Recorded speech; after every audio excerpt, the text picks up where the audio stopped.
打的号码暂时无人接听，请稍后再拨。The subscriber you dialed is no.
怎么开始这一句简单的问候？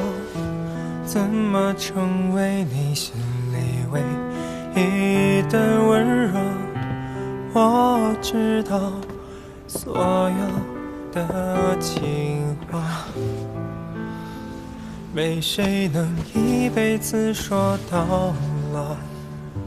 时间不会等，谁也不管着谁，爱情从不照顾迟到的后悔。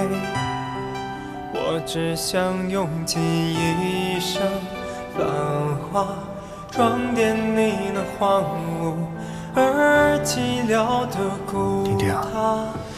已经好久没有好好聊一聊。你说我不讲道理，可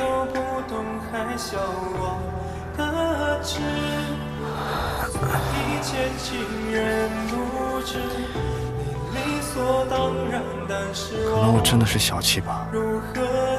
确实，我作为医生，应该可以理解的。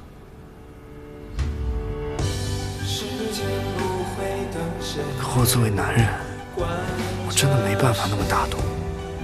你能理解我吗？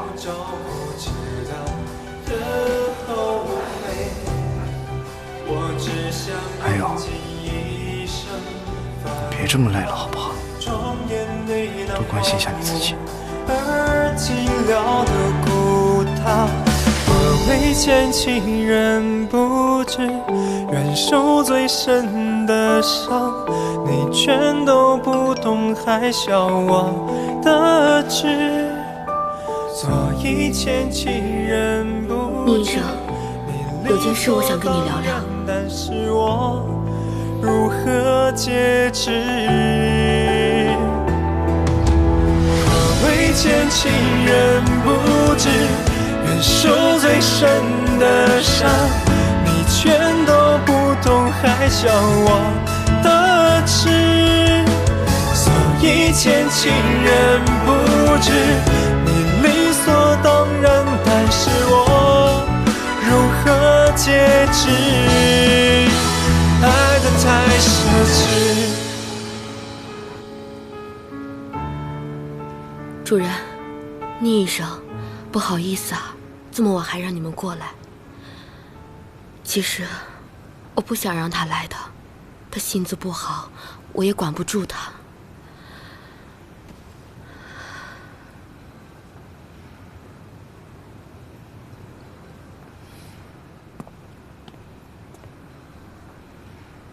自从我出事以后，他就总说，当初就不应该选择抱孩子。可是我不这么想，每当我抱着他，听着他在我怀里哭，看着他对我笑，我就知道我当初的选择没有错，是正确的。我很庆幸自己选择留下了他，也很庆幸自己遇见了您和舒医生。谢谢你。这都是我们应该做的。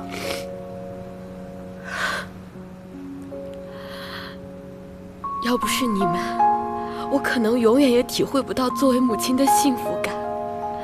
就算我活了下来，我也不一定会有孩子。治病救人对你们来说，也许只是一种天职，意味着多救活了一个病人。可是对我来说，就是生命的全部意义。谢谢。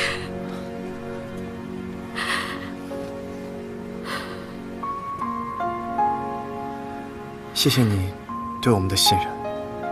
不过为了更好地进行下一步治疗，我还是有些问题一定要问清楚。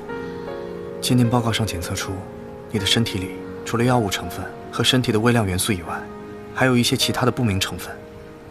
我想再问你们一次，你到底有没有吃过一些其他的药物？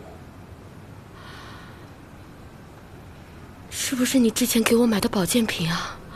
怎么可能？那些保健品都是正规的，我朋友也在吃，控制得很好啊。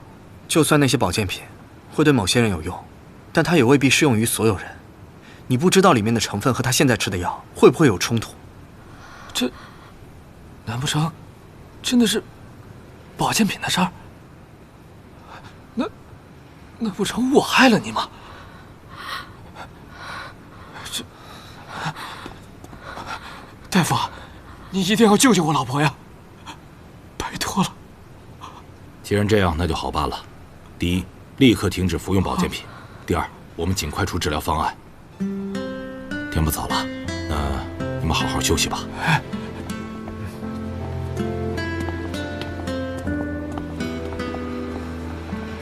他的癌细胞虽然已经扩散，可是还在可控范围之内。对了，还有个好消息要告诉你，你的课题报告通过了，美国方面对你的评价很高，希望你尽快过去。你呢，就先做好去1年的准备哦，还可以带1名陪同家属。那王敏英怎么办？啊，这个你就不用担心了，我会及时跟进的。我知道王敏英出事，你心里面不好受，可是这次被选中的都是各国乳腺病领域的精英，等你从美国进修回来了，才能够帮助更多像王敏英这样的病人。